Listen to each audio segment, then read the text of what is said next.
Hello YouTube, it's PSV Gaming Scotland here and welcome back to another video. Hope you guys are well and gaming lots. So in today's video we'll be looking at the most anticipated games of 2018 part number 2.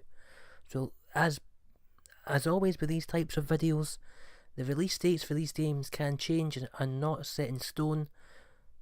And if I don't mention your favourite game between April, May and June 2018, then let me know down in the comment section below. But without further ado, let's jump into the most anticipated games of 2018 part number 2. So first up we have Yakuza 6, A Song of Life. It's an action-adventure game set in an open-world environment and played from a third-person perspective. It is similar to that of other Yakuza titles, with exploration mixed with arcade style and over-the-top combat. Kazuma Kiryu returns as the main and only playable character, and the game features locations of Kamurocho, Tokyo and Onomishi. While recovering from his injuries from the previous game, a hospitalized Kazuma is approached by the police who plan to arrest him for his past crimes. Kiryu chooses not to resist the arrest and willingly spends 3 years in prison in order to live peacefully with the children he had fostered. Upon being released, Kiryu discovers that Haruka has seemingly gone missing. Kiryu returns to Kamurocho to search for Haruka, only to find out that she has been left in a coma after a hit-and-run incident, and that she has a newborn son, Haruto. Unsure whether Haruka will recover from her injuries, Kiryu travels with the baby to Onomishi Jinga-Aocho in Hiroshima to uncover the mystery of what happened to Haruka during this 3-year absence, coming April 17th. Next up we have the most anticipated Sony exclusive God of War. It's the 8th installment in the God of War series, the 8th chronologically, and the sequel to 2010's God of War 3. Unlike previous games, which were based on Greek mythology, this game is based on Norse mythology. The main protagonists are returning as Kratos, the former great God of War, and his son Atreus. Following the death of Kratos' second wife and Atreus' mother, they journey to fulfill her promise and spread her ashes at the highest peak of the Nine Realms mountain.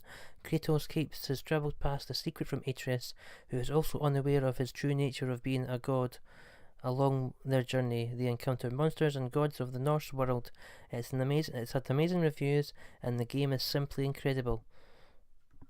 Coming April 20th, from what I've seen with online trailers. Next up we have Hitman the Definitive Edition. Hitman's first season is getting a final complete physical edition released next month on 18th of May. The Hitman Definitive Edition will arrive for PS4, Xbox One, PS4 Pro and Xbox One X, complete with everything you'd expect from a Definitive Edition.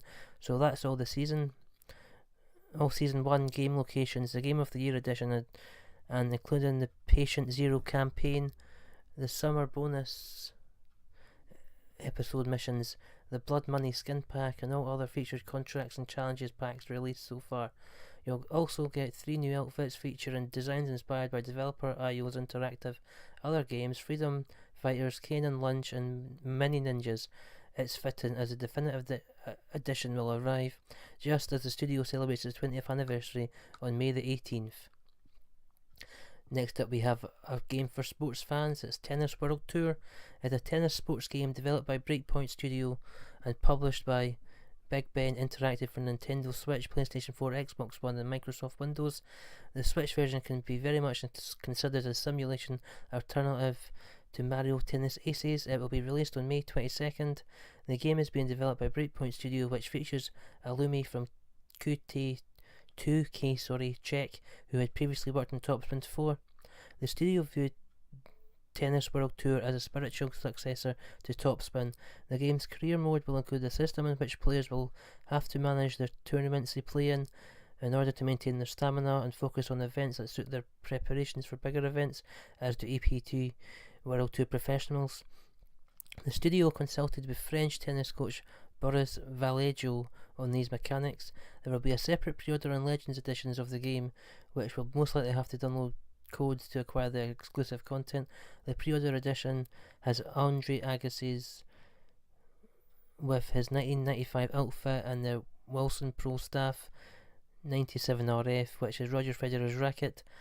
The Legends edition includes those John McEnroe with his 1995 outfit and Wilson Pro Staff 97, and exclusive career mode coach with an experience boost, a legend badge, and online multiplayer, 5 skill cards. Roger Federer's Spring 2018 outfit coming May 22nd.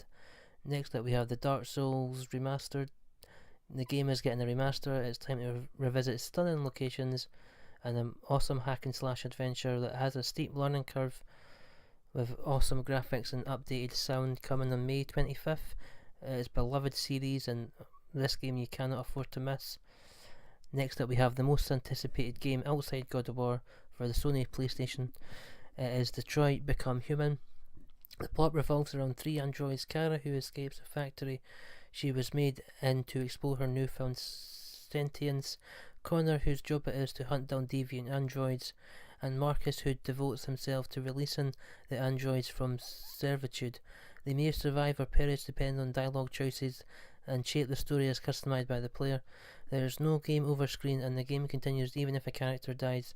Cannot wait to try this out, as I have found Heavy Rain and Beyond Two Souls such incredible single player storytelling experiences, and Detroit Become Human arrives on May 25th.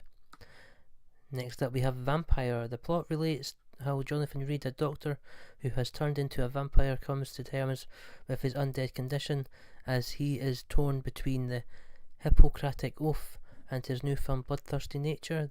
The player is under no obligation to kill to finish the game.